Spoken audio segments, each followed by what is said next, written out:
The first thing I felt was pain. Not sharp, not sudden, but everywhere. Like my body couldn't decide which part of me hurt the most, so it chose all of it. Then came the sound. Metal groaning. Sparks snapping. Something burning. I tried to open my eyes. Failed. Tried again. This time the world came back in pieces.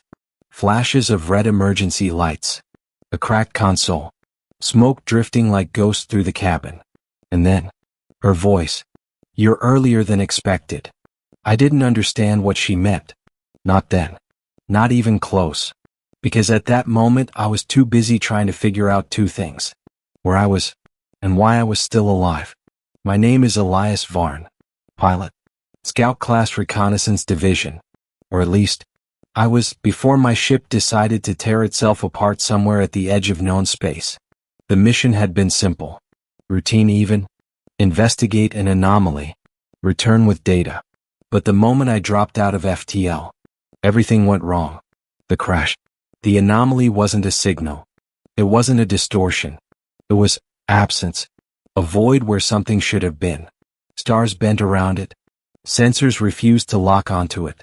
And the closer I got, the less my instruments made sense. Then, the ship screamed. Not literally, but if machines could feel pain, that's what it would have sounded like. Systems failed one by one. Navigation. Shields. Life support. Gone. I tried to pull away. Too late. Something grabbed the ship. Not physically. Not with force. But with presence. Then everything went white. The wreckage. When I came to, I wasn't in space anymore. At least, not the kind I recognized. The sky above me wasn't black. It was fractured. Like reality itself had been cracked open, revealing layers of light beneath. Colors I couldn't name. Shapes that didn't stay still. And my ship, what was left of it, was embedded in the ground like a broken blade. I tried to move. Pain flared. But I pushed through it. Because survival isn't about comfort. It's about stubbornness. That's when I saw her. The woman who wasn't there before. She was kneeling beside me. I hadn't heard her approach. Hadn't seen her arrive. She was just there. "You're alive," she said quietly. "Barely," I managed. She studied me. Not like a stranger. Not like a rescuer. But like someone checking a result. "You're earlier than expected," she repeated. I frowned. Expected by who? She didn't answer. Instead she reached out and pressed her hand against my chest. Warm. Steady. Wrong. Because the pain started to fade. The first question. "What did you do?" I asked. "Stabilized you," she said. "That's not possible." "Here," she replied, "it is." I looked around again. At the fractured sky. At the impossible landscape. At the pieces of my ship scattered like forgotten debris. "Where is here?" I asked. She hesitated. Then, "A place between moments." That didn't help. The problem with answers. "You're not making sense," I said. "Because you're thinking in linear terms," she replied. I stared at her. "Yeah," I said. "That's usually how time works." "Not here." She stood. Offered me a hand. "Can you walk?" she asked. I took it. Slowly pulled myself up. "Not well." "That will improve." "Who are you?" I asked. She looked at me. And for a moment, I thought she wasn't going to answer. "My name," she said finally, "is Lyra." The strange familiarity. There was something about her. Something I couldn't place. Not her face. Not her voice. But the feeling. Like I had met her before. "You said I was early," I said. "What does that mean?" "It means," she replied, "you arrived before you were supposed to. That's not how crashing works." "No," she said softly. "It isn't." The walk. We moved away from the wreckage. You could call it walking. The ground shifted beneath our feet. Not physically, but conceptually. Distances didn't behave. A step could take you 10 meters. Or none at all. "This place," I muttered. "It's not stable," she finished. "No," I said. "It's not real." She stopped. Turned to me. "It's more real than your world," she said. It just doesn't follow your rules. The first hint. We reached a structure, if it could be called that. It looked like a building, but it wasn't made of materials I recognized. It was formed, like it had grown into shape. What is this? I asked. A checkpoint, she said.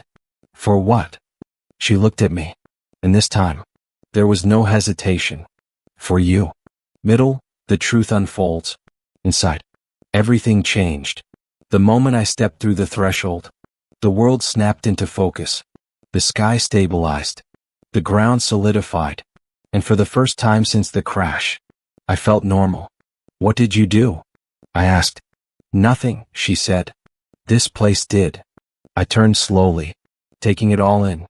This is impossible. Yes. The room of echoes. She led me to a room. Circular. Empty. Except for one thing. A chair. Sit, she said. I'm not a fan of mysterious chairs. You will be. I hesitated, then sat. The moment I did, the world shifted again. The memories, not images, not exactly, more like experiences. I was back in my ship, running diagnostics, receiving the mission, approaching the anomaly. But then, something changed. The sequence repeated, again and again, each time slightly different. In one version I turned back sooner. In another I pushed forward faster. In one, I never made it. I gasped.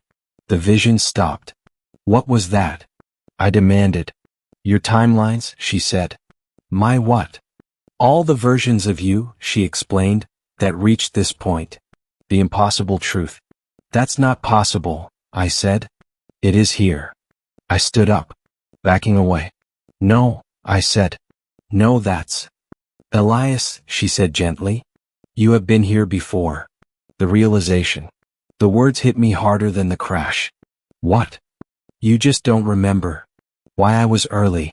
In most timelines, she continued, you arrive later. Later how? After more attempts. Attempts at what? She stepped closer. At surviving. The bigger threat. She showed me then. Not memories. Not possibilities. Reality. The anomaly. Expanding. Growing. Consuming. It's not just a phenomenon, she said. It's an event. An event that ends everything. The purpose. And me? I asked. What do I have to do with it? She looked at me. And for the first time, there was something like hope in her eyes. You're the one who learns. Ending, the final choice. All those timelines, I said. All those versions of me. They failed, she said. Silence. And this one? I asked. She didn't answer. The choice. What happens if I fail? I asked. She met my gaze. There won't be another attempt. Final ending, extended for retention. We stood at the edge of the fracture. The place where reality broke apart. Where the anomaly began. This is where it happens, she said. I looked at it. At the impossible void. At the end of everything. And you knew I'd come here? I said. Yes. You planned this? No, she said softly. I waited. For me. For the version of you that would understand. I took a deep breath. And if I don't? She smiled. Faint. Set. Then everything ends. I looked back at her. At the one constant in 1,000 broken timelines. You've seen me die, I said. Yes. More than once. More than you would like to know. I exhaled. Then let's try something new. And for the first time, she smiled for real. Finally, she whispered. And as I stepped forward, into the place where reality ended, I realized something. I wasn't early. Not really. I was just the first version of me that was ready. The end rocket.